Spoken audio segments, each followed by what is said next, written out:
গৰ্ভত 7মহীয়া সন্তান দুচকুত অলিম্পিক জয়ৰ স্বপ্ন গৰ্ভত 7মহীয়া সন্তানক লৈ পেৰিছ অলিম্পিকত ইজিপ্তৰ ফেন্সাৰ নাডা হাফিজ তৃতীয়বাৰৰ বাবে অলিম্পিকত অংশগ্ৰহণ কৰিছিল ২৬ বছৰীয়া ফেন্সাৰ নাডা হাফিজে ৪১তম স্থানত থকা নাডা হাফিজে তেওঁৰ প্ৰথমখন খেলত আমেৰিকা যুক্তৰাষ্ট্ৰৰ ৭ম স্থানত থকা এলিজাবেথ টাটাকোভিস্কিক কৰে পৰাস্ত অৱশ্য দ্বিতীয়খন মেটছত কোৰিয়ান ফেন্সাৰ জেউন হায়ঙৰ হাতত ৭-১৫ ছেটত পৰাস্ত হয় নাডা তৃতীয় অলিম্পিক অভিযান সমাপ্ত হোৱাৰ পাছতেই সামাজিক মাধ্যমত ফেন্সাৰ নাডা হাফিজে দিয়ে আৱেগভৰা এটা বিশেষ পোষ্টটোত নাডা হাফিজে লিখিছে আপোনালোকে পডিয়ামত দুজন প্ৰতিযোগীক দেখিছিল দৰাচলতে তাত ৩জন আছিল মোৰ প্ৰতিদ্বন্দ্বী মই মোৰ গৰ্ভজাত সৰু কেঁচুৱা মোৰ বাবে এই বছৰৰ অলিম্পিক আগৰ দুখন অলিম্পিকতকৈ পৃথক কাৰণ মই সৰু অলিম্পিয়ানজনক কঢ়িয়াই লৈ গৈছিলোঁ মই গৰ্ভজাত সন্তানৰ সৈতে খেলিবলৈ আহিছিলোঁ অলিম্পিক মোৰ সন্তান আৰু মোৰ সন্মুখত বহু প্ৰত্যাহ্বান আছিল সেয়া শাৰীৰিক হওক বা আৱেগিক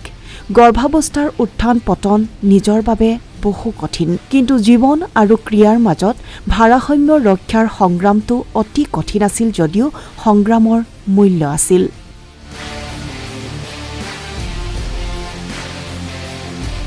পেৰিছ অলিম্পিকৰ চতুৰ্থ দিনটোত ভাৰতকে ধৰি সমগ্ৰ বিশ্বৰ খেলুৱে পদৰ বাবে প্ৰতিযোগিতাত হৈছিল অৱতীৰ্ণ তাৰ মাজতে ফেন্সাৰ নাডা হাফিজৰ মনোবল উৎসাহ আৰু সাহসৰ বাবে সমগ্ৰ বিশ্বই আজি শলাগিছে একমুখে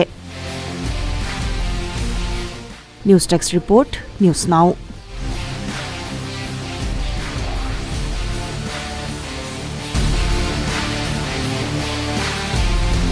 গৰ্ভত 7মহীয়া সন্তান দুচকুত অলিম্পিক জয়ৰ স্বপ্ন গৰ্ভত 7মহীয়া সন্তানক লৈ পেৰিছ অলিম্পিকত ইজিপ্তৰ ফেন্সাৰ নাডা হাফিজ তৃতীয়বাৰৰ বাবে অলিম্পিকত অংশগ্ৰহণ কৰিছিল ২৬ বছৰীয়া ফেন্সাৰ নাডা হাফিজে ৪১তম স্থানত থকা নাডা হাফিজে তেওঁৰ প্ৰথমখন খেলত আমেৰিকা যুক্তৰাষ্ট্ৰৰ ৭ম স্থানত থকা এলিজাবেথ টাটাকোভিস্কিক কৰে পৰাস্ত অৱশ্য দ্বিতীয়খন মেটছত কোৰিয়ান ফেন্সাৰ জেউন হায়ঙৰ হাতত ৭-১৫ ছেটত পৰাস্ত হয় নাডা তৃতীয় অলিম্পিক অভিযান সমাপ্ত হোৱাৰ পাছতেই সামাজিক মাধ্যমত ফেন্সাৰ নাডা হাফিজে দিয়ে আৱেগভৰা এটা বিশেষ পোষ্টটোত নাডা হাফিজে লিখিছে আপোনালোকে পডিয়ামত দুজন প্ৰতিযোগীক দেখিছিল দৰাচলতে তাত ৩জন আছিল মোৰ প্ৰতিদ্বন্দ্বী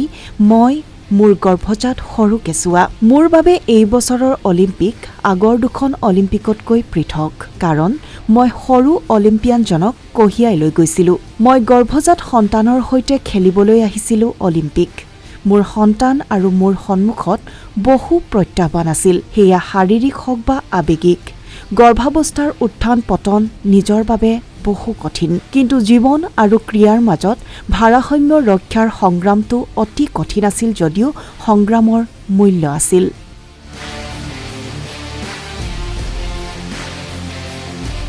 পেৰিছ অলিম্পিকৰ চতুৰ্থ দিনটোত ভাৰতকে ধৰি সমগ্ৰ বিশ্বৰ খেলুৱে পদৰ বাবে প্ৰতিযোগিতাত হৈছিল অৱতীৰ্ণ তাৰ মাজতে ফেন্সাৰ নাডা হাফিজৰ মনোবল উৎসাহ আৰু সাহসৰ বাবে সমগ্ৰ বিশ্বই আজি শলাগিছে একমুখে নিউজ টেক্স ৰিপৰ্ট নিউজ নাও